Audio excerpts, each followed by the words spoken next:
गहरे जंगल के बीच बसा एक छोटा सा गांव था जिसका नाम सीलवन था। यह गांव अपनी प्राकृतिक सुंदरता और शांति के लिए प्रसिद्ध था, लेकिन गांव के पास ही एक पहाड़ी थी जिसका नाम अंधगिरी था।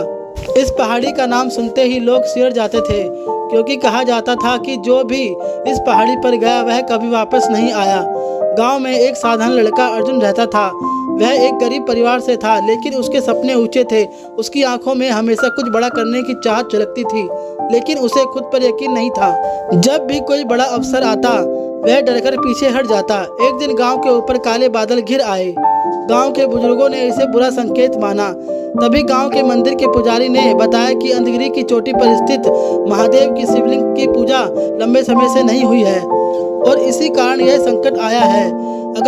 अगर शिवलिंग की पूजा नहीं की गई तो पूरे गांव पर प्राकृतिक आपदाओं का खतरा मंडराएगा।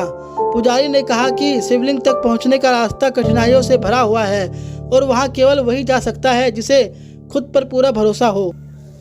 गांव के कुछ युवाओं ने जाने की इच्छा जताई, लेकिन डर के कारण कोई भी आगे नहीं बढ़ा। अर्जुन चुपचाप यह सब देख रहा था और उसके मन में कुछ उथल पुथल हो रही थी। अगली सुबह अर्जुन ने निर्णय किया कि वह इस कार्य को करेगा। उसने अपने माता पिता से आशीर्वाद लिया और यात्रा शुरू की।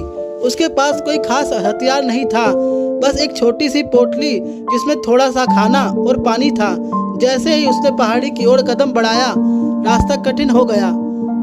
घने जंगल, तेज हवाएं और अजीब आवाजें उसे डराने लगी, लेकिन अर्जुन हर कदम पर खुद को समझाता रहा, मैं यह कर सकता हूँ। रास्ते में अर्जुन के सामने पहली चुनौती आई, एक गहरी खाई। उस पार जाने के लिए कोई पुल नहीं था।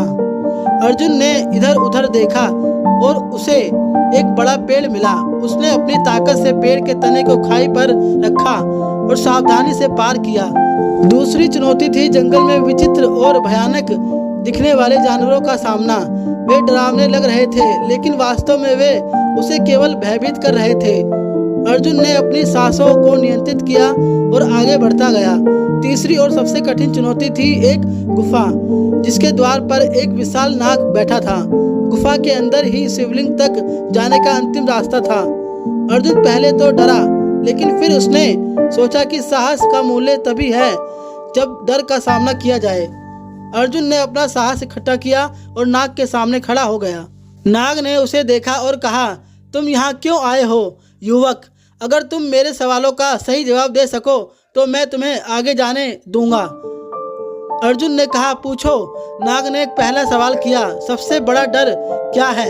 अर्जुन ने जवाब दिया, सबसे बड़ा डर हमारे मन में होता है, जो हमें कमजोर बनाता है। नाग ने दूसरा सवाल पूछा, ताकत कहाँ से आती है? अर्जुन ने जवाब दिया, ताकत आत्मविश्वास और साहस से आती है। नाग मुस्कुराया और रास्ता छोड़ दिया। अर्जुन ने गुफा पार की और शिवलिंग तक पहुंचा।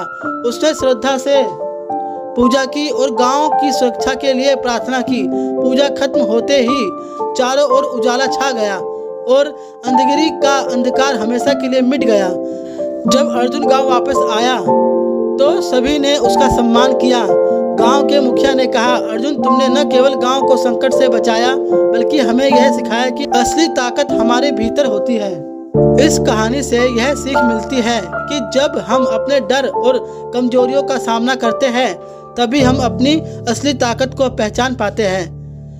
आत्मविश्वास और साहस ही हमारी सबसे बड़ी पूंजी है, और जब हम अपने ऊपर विश्वास करते हैं तो कोई भी लक्ष्य असंभव नहीं होता।